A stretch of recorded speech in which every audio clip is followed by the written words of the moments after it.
ইসরায়েলে আবারও হামলা চালানোর চাঞ্চল্যকর ঘোষণা দিয়েছে ইরান। এরই মাঝে অপারেশন ট্রু প্রমিস 3 নামের ওই হামলার প্রস্তুতি চলছে বলে জানিয়েছে তারা।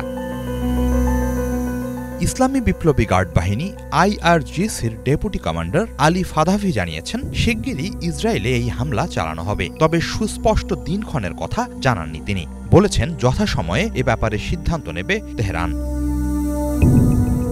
যুক্তরাষ্ট্রকে সবচেয়ে বড় শয়তান আখ্যা দিয়ে ফাদাভি বলেছেন, কোনো না কোনো রূপে ওয়াশিংটন ও তার সহচররা প্রতিদিনই ইরানের সাথে যুদ্ধে লিপ্ত। সবকিছুর পেছনে কলকাঠি নাড়ার জন্য যুক্তরাষ্ট্রকে দায়ী করেন তিনি। ইসরায়েলে তৃতীয়বারের মতো হামলা চালানোর হুঁশিয়ারি জানিয়েছেন IRGCর ব্রিগেডিয়ার জেনারেল আমির আলী হাজিজাদেও। তিনি বলেছেন, যুদ্ধ এড়াতে তেহরানকে অবশ্যই সর্বশক্তি নিয়ে যুদ্ধের জন্য প্রস্তুত থাকতে হবে।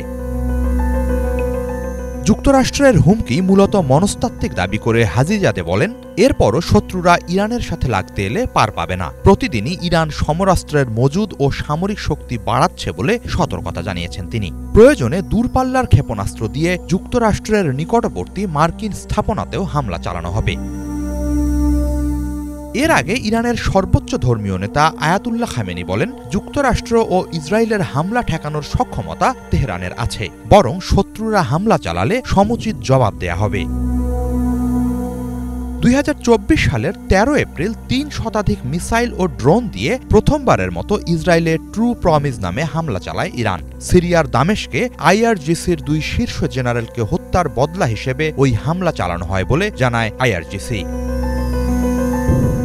এরপর ওই বছরের 1 অক্টোবর অপারেশন ট্রু প্রমিস 2 নামে দ্বিতীয় হামলা চালানো হয়। সেবারে প্রায় 200 মিসাইল ইসরায়েলের বিভিন্ন সামরিক ঘাঁটিতে আঘাত হানে। হামাস নেতা ইসমাইল হানিয়া ও হিজবুল্লাহ নেতা হাসান নাসারাল্লাহকে হত্যার বদলা হিসেবে চালানো হয় সেবারের হামলা। 2 হামলাতেই ইসরায়েলে ব্যাপক ক্ষয়ক্ষতির দাবি করে ইরান। পরের বার হামলার তীব্রতা আরও ভয়াবহ হবে বলে সতর্ক করছে তারা।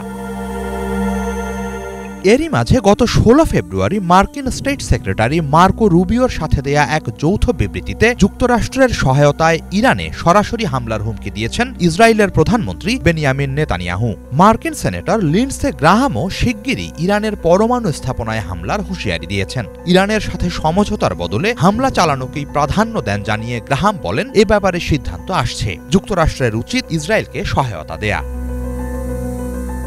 তবে ধারাবাহিক এসব হুমকির প্রতিক্রিয়ায় ইরানের পররাষ্ট্র মন্ত্রণালয় জানিয়েছে, ওয়াশিংটন ও তেল আবিব তেহরানের বিন্দুমাত্র ক্ষতি করার সামর্থ্য রাখে না। হিজল জুবায়ের, বাংলাভিশন।